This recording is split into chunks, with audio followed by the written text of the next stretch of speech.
اور اللہ کے فضل سے ہماری اس پلیٹ فارم کی دعوت سے کئی قادیانیوں نے اسلام قبول کیا، اور وہ صرف اس وجہ سے کیا چونکہ میں نے چندے نہیں اکٹھے کرنے ہوتے کہ ایک قادیانی کو مسلمان کر کے پہلے بریلویوں کے پاس وہ جاتا ہے، وہاں مسلمان ہوتا ہے، پھر وہی کچھ عرصے بعد دیوبندیوں کے پاس جا کے مسلمان ہو رہا ہوتا ہے تاکہ ادھر کا چندہ ادھر سے ڈیوائیڈ کرے، ادھر کا ادھر سے سارا ہوتا ہے۔ یہ کام ہم نے کرنا نہیں ہوتا، ورنہ میں لا کے یہاں ویڈیو بنانی شروع کر دوں۔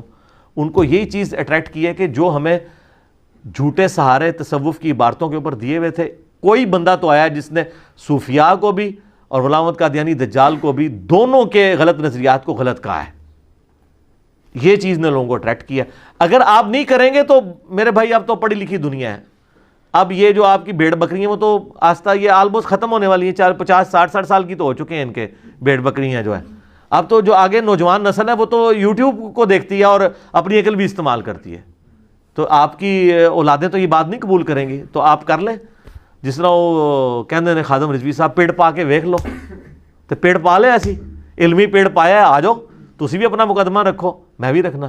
ان باتوں کو جھگڑا بنانا، اس طرح کی چھوٹی چھوٹی نٹی گریٹیز کو پکڑنا اور پھر اس کو ہنگامہ کھڑا کرنا، میں اس میں بہت لیول تک آگے جا سکتا ہوں، لیکن میں ان اٹینڈڈ ان چیزوں کو چھوڑتا ہوں، اس لیے کہ بھئی اصولی باتوں کو طے کریں۔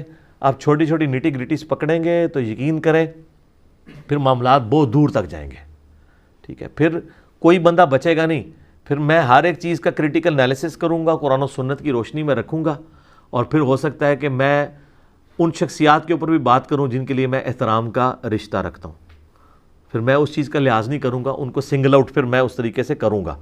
لیکن چونکہ میں آلریڈی کشف الہام کے بارے میں جو میرا موقف ہے کتاب و سنت کے دلائل کی روشنی میں وہ موجود ہے، وہ آپ دیکھ لیں تو آپ کو پتہ چل جائے گا کیا صورتحال ہے۔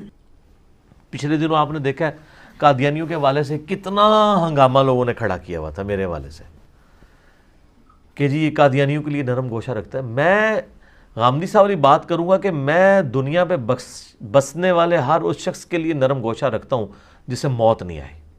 میرے پیغمبر نے مجھے یہی سکھایا کہ مرنے سے پہلے ترمذی کی حدیث ہے، موت کے غرغرے سے پہلے توبہ قبول ہے۔ تو میں تو دائی ہوں، میں ہر اس شخص کے ساتھ نرم گوشہ رکھوں گا کہ جس کے اندر تھوڑی سی دین کی تڑپ موجود ہے۔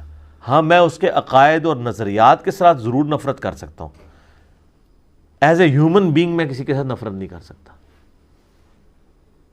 آپ دیکھیں اب اس بات کے اوپر بحث کرنا کہ جی انجینئر صاحب کا قادیانیوں کے بارے میں کیا موقف ہے، وہ نرم گوشہ رکھتے ہیں۔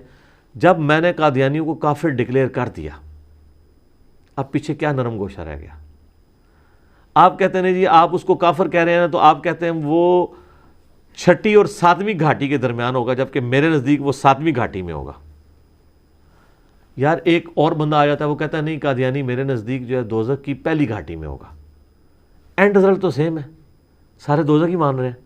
یہ جزیات ہے نا، یہ وہی ہے جی صحابہ کہف کے کتے کا رنگ جو ہے کالا تھا یا سرخ تھا، لڑتے رہو تو آ کے منگول تو انہوں چک کے پرے سٹن گے۔ بغداد کی سلطنت انہوں نے اٹھائی ہے تو اس وقت مولوی یہی ویسے کر رہے تھے نا کہ صحابہ کہف کے کتے کا رنگ کیا تھا، منگولا نے کہا تو ہم دسنے کہڑا رنگ سی، تہاڈا بھی رنگ 'چ بھنگ پانے ہیں، تہاڈی کتاباں نو پہلے دجلے سٹ کے دجلہ نو کالا کریں گے، پھر تہاڈے خون نال دجلہ نو ریڈ کریں گے، ہن تہانوں پتہ لگ جائے بھی کالا بھی رنگ کیتا جائے تے ریڈ بھی کر دیتا جائے، سامو یہی کچھ ہوا ہے نا۔ کتنے بڑے بڑے اولیاء اللہ ہیں جن کو یہ کہتے ہیں وہ تاتاریوں کے ہاتھ قتل ہوئے ہیں۔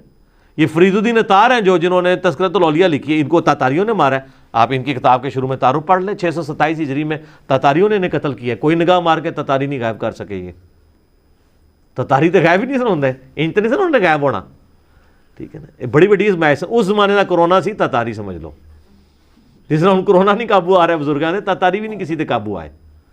وہ اللہ تعالیٰ نے پھر انہیں پھٹ پوائی ہے، 4 سلطنتیں بن گئی، ان میں سے بھی ایک پڑپوتے نے اسلام قبول کر لیا، دوسری طرف مسلمانوں کو تھوڑی غیرت آئی اور کرتے کرتے ٹرکس میں سے ہی مسلمان ہونا شروع ہوئے، ان کے لیول کے جنگجو لوگ ہوئے، آہستہ آہستہ معاملات ڈیلیوٹ ہوئے۔ ادروائز 100-150 سال جو انہوں نے بزرگان دین کے ساتھ کر دیا ہے اور جو ہمارے بڑے بڑے بہادروں کے ساتھ کر دیا ہے وہ تو تاریخ شرمندہ ہے، کوئی شے نہیں انہوں نے چھڈی، ٹھیک ہے۔ جو چیز سامنے آتی تھی کھا جاتے تھے، ٹھیک ہے۔ کوئی بزرگ نہیں سن چھڑ دے، کوئی مولوی نہیں سن چھڑ دے، زندہ ہے مردہ ہے، قبر پٹنی ہے نہیں پٹنی، کوئی شے نہیں سن چھوڑ دے۔ باقی تو سلاطین جو ہے وہ لوگوں کو غلام بناتے تھے نا، یہ جگہوں کو قبضہ کرنے کے بعد ادھر کے رہنے والے سب کو قتل کر دیتے تھے۔ وہ کہتے تھے ہم ادھر کو کدھر ان کی اکانومی سنبھالتے پھریں گے۔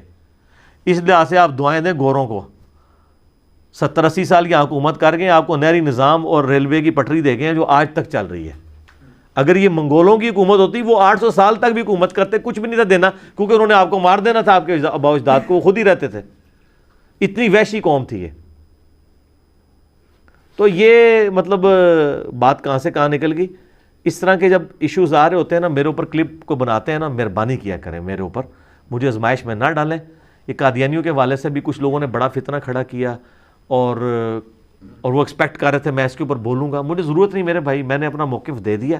اگر آپ اس موقف کے ساتھ ایگری نہیں کرتے تو آپ کا رائٹ ہے, لیکن اس کے اوپر کسی شخص کے بارے میں یہ کہنا کہ وہ قادیانی نواز ہو گیا یا وہ شخص یہود و نصارہ کا ایجنٹ ہے, یہ بات بالکل غلط ہے.